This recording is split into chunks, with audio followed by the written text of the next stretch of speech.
প্রায় ২ কোটি টাকার জ্ঞাত আয় বহির্ভূত সম্পদ অর্জনের অভিযোগে সাবেক কৃষিমন্ত্রী ডক্টর আব্দুর রাজ্জাক তার স্ত্রী শিরিন আক্তার ও ছেলে রিজওয়ানকে সম্পদ বিবরণী দাখিলের নোটিশ দিয়েছে দুর্নীতি দমন কমিশন দুদক।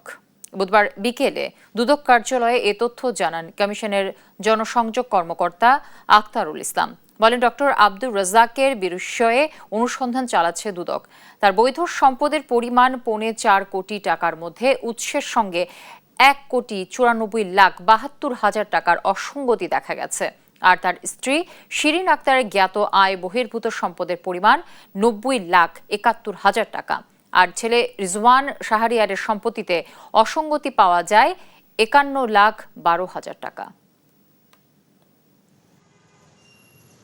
প্রাথমিকভাবে এই অনুসন্ধানে আমাদের এই তথ্য পাওয়ার প্রেক্ষিতে এটা প্রমাণিত হয়েছে। প্রাথমিকভাবে তার প্রেক্ষিতে দুর্নীতি দমন কমিশন আইন 2004 এর 26-এর 1 ধারা বিধান মতে সম্পদ বিবরণী 3 জনের নামে সম্পদ বিবরণী দাখিলের নোটিশ দেওয়া হয়েছে।